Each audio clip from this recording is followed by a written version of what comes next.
For many, the absence of Crisis VRigade 2's older sibling from the official Oculus store is one of the great unsolved mysteries of mobile VR. Well, the good news is that Oculus has finally launched their long-promised pseudo-storefront, the App Lab. With it comes a whole new way for Quest owners to find new and exciting content. Amongst the launch titles are some mainstays of the SideQuest ecosystem, including both titles in the Crisis VRigade series. Love it or hate it, it's time to go back in for more of the same with the brand new to Quest Time Crisis 2. Crisis VRigade 2. Have developers Sumalab scored a headshot with their sequel and helped cement the App Lab as a legitimate storefront?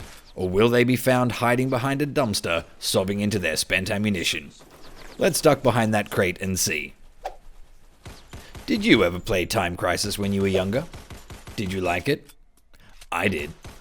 I spent an exorbitant amount of money in arcades playing Time Crisis as a teenager. I was so hooked that eventually I bought the PlayStation Light Gun exclusively to play it when it appeared on home consoles. Why is that relevant here? Because despite having its own unique character on the surface, Crisis VRigade 2 is essentially the byproduct of some clever people asking, what if we just remade Time Crisis in VR and then called it something else?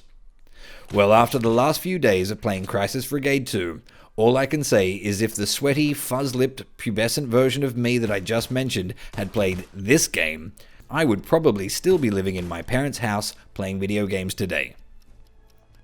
Crisis VRigade 2 essentially delivers the experience of being sucked into a 90s action movie based on the premise of being sucked into a 90s arcade game.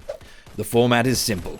The developers had the good sense not to try and complicate things by adding anything resembling a story. The player embodies a police officer, and probably a cool one.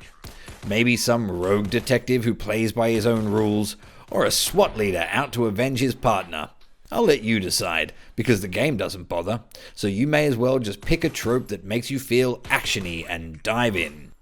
Each level sees you tasked with taking down a notorious crime figure of ill repute, who has, of course, put an army of goons in between you and himself. You'll face Yakuza in one level, Mafia goons on another, and in the last. It's pretty simple stuff, but at the end of the day it serves the tone and intent of the game well. It also allows you to crack on with what you're really there for, shooting baddies and hiding behind anything that you can. And you know what?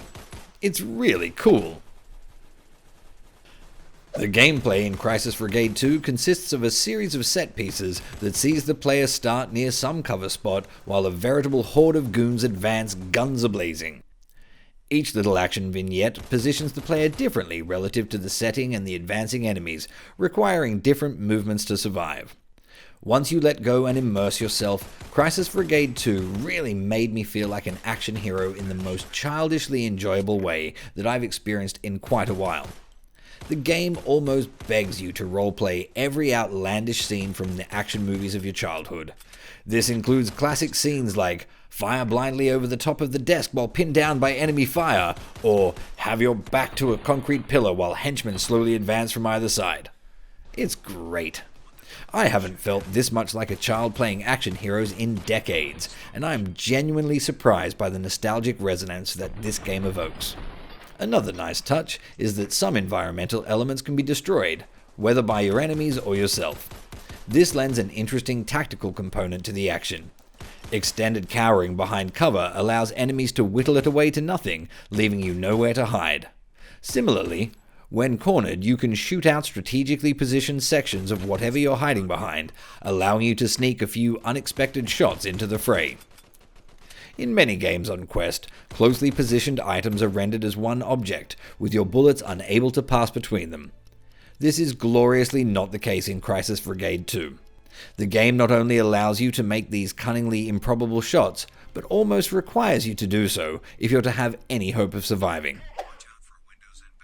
With so many people having an issue with short-form gaming in VR, developers producing arcade experiences have to resort to a few different tactics to extend the length of their games. Alternate game modes are often used to extend the shelf life of a set of mechanics, and although not present yet, Sumalab are planning on doing precisely this with Crisis VRigade 2. The other oft-deployed tactic is a perilously escalating difficulty curve. At launch, Sumalab have placed a good many of their eggs in this particular basket. I'm just going to come right out and say it. This game gets hard. Really hard. Well, at least it does if you want it to. Crisis VRigade 2 comes with 4 difficulty modes that change certain play dynamics to ratchet up the challenge. Play on the easiest setting and you get some aim assist, helpful warning symbols, and so on. As you progress up the difficulty settings, these are stripped away and punishing new elements such as limited ammo are introduced. I began my playthrough on the rookie setting with automatic reload.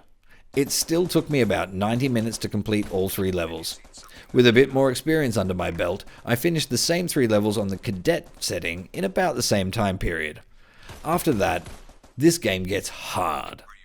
Despite continuing for well over an hour, I've still yet to complete the first level on veteran, although I can't wait to get back in and give it another go. There are various unlockable items that you can purchase using in-game currency, which will make the going a little easier. There are also some consumables, such as extra lives, which can be purchased before entering your run. It's worth noting that to complete the levels beyond the rookie setting, I resorted to buying several extra lives and using the odd continue here and there. On that note, the continue feature is also really cool. It costs you a decent amount of your in-game riches, and you're forced to decide to use it or not while the timer counts down at the end of your run. Deciding whether to pony up and continue reminded me of all the hasty value economics I had to perform as a kid in the arcades. Crisis VRigade 2 has definitely seen a much needed graphical upgrade since the first installment, and is now quite a nice looking game environment to be in. While not exactly breathtaking, it is crisp, clear, and more than adequate for the genre. The visual style borders on cel-shaded, with heavy black outlines lending a cartoony quality to the proceedings. However, the background environments are a little more grounded in reality. All in all, the art styles fuse together well and really help sell the player on the feeling of living out a 90s arcade adventure. The audio is also decent, with satisfying sounds of gunfire surrounding you and positional audio cues alerting you to attackers approaching. There is relatively little voice acting work, but what there is decent. Credit should go to whoever plays off-brand Tony Montana, as well as the dry, wisecracking voice that follows you asking you things like, "Have you smoked something from the evidence locker?" Crisis VRigade 2 is the VR reimagining of the light gun arcade games of old. In its ambition to emulate that experience, it is a total success. That said, if you didn't grow up pumping coins into arcade machines, have never seen a Time Crisis machine and dreamed of going inside, or just don't enjoy the genre, then I doubt this will have much to offer. Anyone looking for more robust game mechanics and a longer story-driven campaign should probably duck for cover and let this one pass by. With 3 playable levels at launch, 4 difficulty settings, and the promise of 3 additional levels and a time attack mode, Crisis VRigade 2 has enough meat on its bones to give a satisfying arcade experience. There are many other games in this crowded genre, but none of them is quite as engaging, intuitive, and fun as this one. If you only have room for one arcade shooter in your library, then this might just be the one for you.